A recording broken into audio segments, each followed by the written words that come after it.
É isso aí, pessoal. Vamos para mais uma notícia, mais um conteúdo trazendo aqui para vocês as últimas informações bombásticas que acabam de acontecer. Já peço a vocês que se inscrevam no canal, que deixem seu like, é muito importante para a gente. Tem muitas pessoas que assistem ao conteúdo, que assistem aos vídeos, mas não deixam o like. Isso nos ajuda muito, ajuda na distribuição da notícia. Clique no botão de hypar para o conteúdo também, para que ele viralize aqui dentro da plataforma.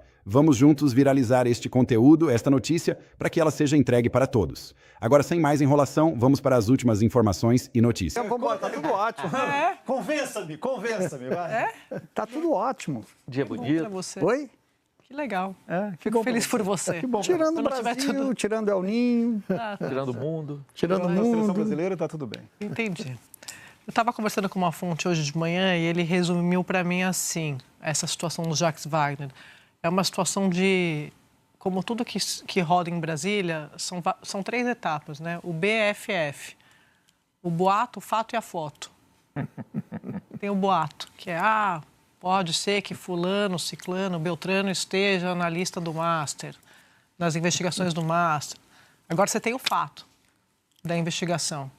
O senador Jacques Wagner foi alvo, na semana passada, dessa busca e apreensão, por causa das relações dele com Augusto Lima, sócio do Daniel Alvorcaro. Então, você tem um fato e você tem a foto do dinheiro que foi apreendido.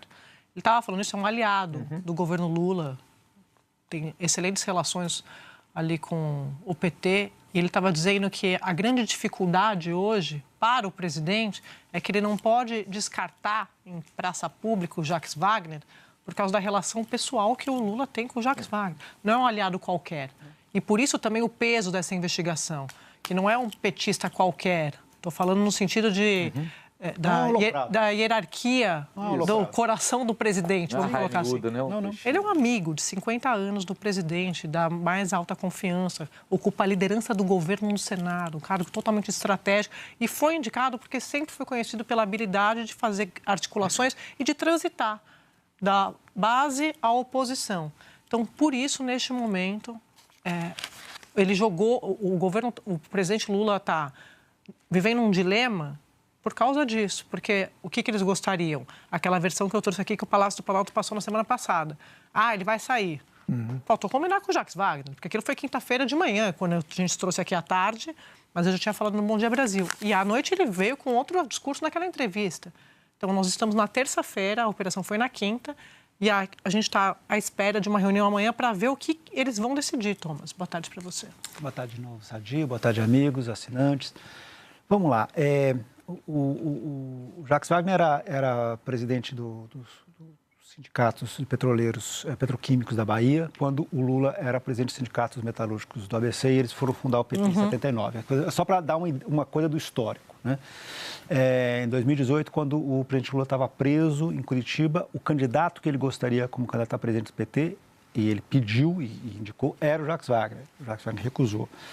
Em 2022, quando ele venceu as eleições, a pessoa com quem ele queria que fosse ministro da Fazenda chamava-se Jacques Wagner.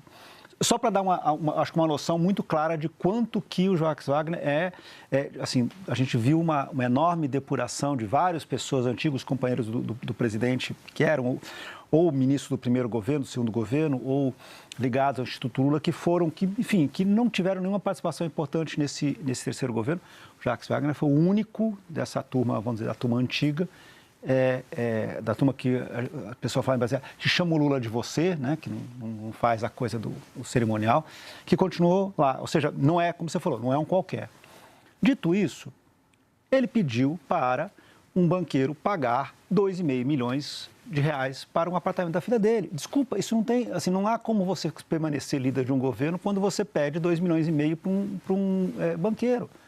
Acabou. Não assim, qualquer banqueiro também. Exatamente, mas mesmo qualquer banqueiro. Então, assim, o dólar não era bem isso, ou não era ementa, não era ementa. Desculpa.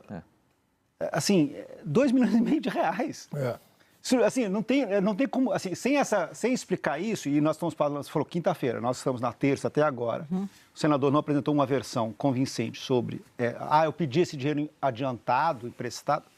Desculpa. Não tem como. Isso assim, ou seja, numa campanha em que o caso Master será uma questão essencial da discussão. E que a principal linha do PT era jogar desgastar o Flávio Bolsonaro em função da sua relação e o Centrão, e a direita. Sim, exatamente. Você tem o líder do governo sem investigação. É aquela coisa que você fala friamente olhando, olha, não há... Assim, o Jacques Wagner terá enormes dificuldades para explicar isso para os seus eleitores na sua campanha para ser reeleito senador na Bahia. Quanto mais ficar colado na campanha do presidente Lula, numa discussão em que fazer a risca no chão de que o Forcário é a casa do Bolsonaro é essencial para o a importância da denúncia é a importância da relação pessoal do Jacques Wagner com o Lula. Senão Lula não teria... Se fosse um outro senador do PT, não ia ter a menor importância. Exatamente. O Lula podia deixar o sujeito no relento, né? Mas com o Jacques Wagner é impossível. É impossível. Então, essa proximidade é uma coisa...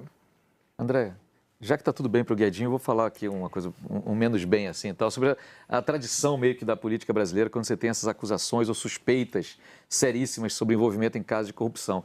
Então, eu acho que desde os anos 90 do século passado, houve um divisor de águas ali, que é o sempre lembrado caso Hargreaves. O Henrique Hargreaves, ele era amicíssimo do então presidente Itamar Franco, de longa data também, era cupincha. Mais do que isso, ele era o ministro-chefe da Casa Civil do Itamar. E foi acusado, foi suspeito de ter envolvimento naquele escândalo dos anões do orçamento, que parece coisa de outras eras tectônicas aí e tal. E o que fez o Itamar naquele momento? Falou, o Hargreaves estará se afastando enquanto prosseguem as investigações e depois vamos ver o que acontece. O que aconteceu depois? As investigações andaram e tudo mais, ele foi reconduzido ao cargo depois, que foi explicado ali o não envolvimento dele. Você tem essa opção, é uma, rarissimamente usada, quase nunca na política brasileira. O que se usa muito mais é que eu costumo chamar de o manual do adúltero, que se resume a uma frase, que é negue sempre. Não interessa que tiraram a foto, que viram você entrando com a outra mulher. Meio Trump, né? Você nega sempre, os dados estão aí, mas está aí a foto, você levou dinheiro, está aqui o apartamento, está tudo. Nega sempre. O problema de negar sempre, de não optar pela solução Hargreaves, é que tem consequências. Talvez menos até para o Jacques Wagner nesse momento, mas sem dúvida nenhuma para o amigo dele de longa data que está envolvido numa campanha de reeleição.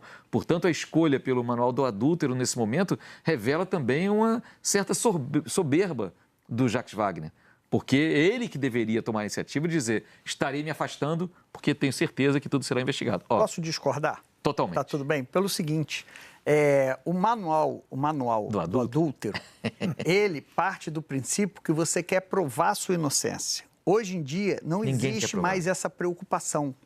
Se você cometer um crime e for rico, contrate um advogado processualista e não um criminalista. O que o Lins está falando é uma estratégia de um advogado criminalista. Nega a autoria, diz que não foi você, é negativa de autoria, é a principal... Não. Então, assim, este detetive que fez a foto minha no motel não poderia ter feito essa foto. Foi invasão de privacidade. O processualista acha uma brecha para anular tudo. Estava atrasado na mensalidade do sindicato, não poderia estar exercendo a profissão de investigador. Exatamente. Esta máquina é digital, não é o filme Kodak antigo. Ele vai arrumar uma brecha. Pô, os nossos tribunais superiores amam advogados processualistas que conseguem melar operações contra poderosos. Esse é o histórico da nossa justiça. Então, você vê que a defesa do Jacques Wagner está falando o quê? Anula o processo. Emenda, não tem mais assim, ele vem a público mostrar aqui que os 2,5 milhões ele devolveu. Não existe mais isso. Ninguém vem mais a público mostrar documento. É anular e... Já tem até alguns ministros colaborando com suas falas, não falhas. E falhas, talvez. Suas falas, para dizer que, tem nulidade nesse processo. No Brasil, os poderosos aprenderam que não precisam provar sua inocência. Eles bastam anular a investigação. E é isso que já está... E agora isso Por isso que eu digo que está tudo bem, porque está tudo às claras. Agora, e quando anula, o cara se sente inocentado. Isso. Lógico. Não foi julgado, não foi nada, mas ele diz, eu sou inocente. Não há nada contra mim nos Não tribunais. fui condenado, né? Não fui condenado, sou inocente. Né? É isso. Então, assim, a justiça brasileira cumprindo sua vocação de anular a investigação. Eu falei que prazo de 15 anos já estou arrependido, eu acho que já vai ser até menos. Que 15 anos, o prazo que eu dei, dizendo essa investigação vai ser anulada. Mas posso falar? Eu anotei, você falou isso no dia 16, que é meu caderninho aqui. Mas eu estava ouvindo os outros. No caso do Lula, do Jacques Wagner, ele é líder do governo. Ele se afasta. O Lula vai... Imagina, se eles não vão usar isso na campanha mesmo, assim, mas era líder do governo. Porque eu também gosto dessa história que, então, eu falei isso aqui outro dia, eu li alguém da campanha do Flávio falando, não, porque quando eu estava no episódio do Dark Horse, quando acabou o episódio? Não entendi. Eles acham... Ainda não está explicado ainda. Então, assim, as coisas precisam ser explicadas na justiça e na política. Então, essa fonte estava dizendo, Sadi, tem tanta coisa, tem tanta gente com tanta informação, e é uma investigação que ganhou tanta atração, como é que você vai parar uma investigação dessa? Só se ela estivesse nas mãos e sob controle, sob comando das pessoas que estão dando brechas para apresentar nulidades. Porque você tem uma turma que está dizendo, não, toca. Você tem uma turma que está dizendo, toca. Só por isso que a gente está vendo isso. Então, precisa combinar com essa turma. Que aí, a minha opinião, acho que não tem negócio, não tem conversa hoje. Não sei se amanhã muda de mão, não sei.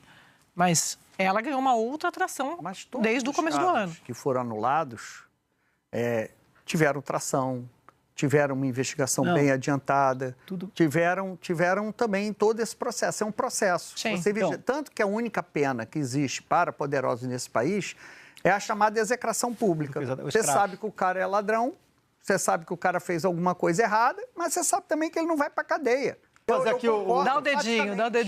É isso aí, pessoal. E bora para mais uma notícia. Donald Trump compartilha artigos sobre seus triunfos na América Latina com menção direta ao Brasil. O texto fala que território brasileiro é o próximo grande teste para o presidente norte-americano e lista pontos de integridade do sistema eleitoral do país.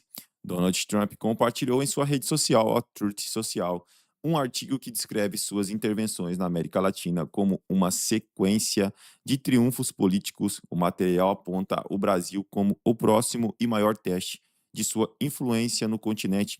O texto, cujo compartilhado ocorre logo seguinte à vitória de Abelardo de la Espriella na Colômbia, insta a integridade do sistema eleitoral brasileiro e põe sobre a balança a disputa de 2026 e se será conduzida de maneira considerada livre e justa por todos os lados.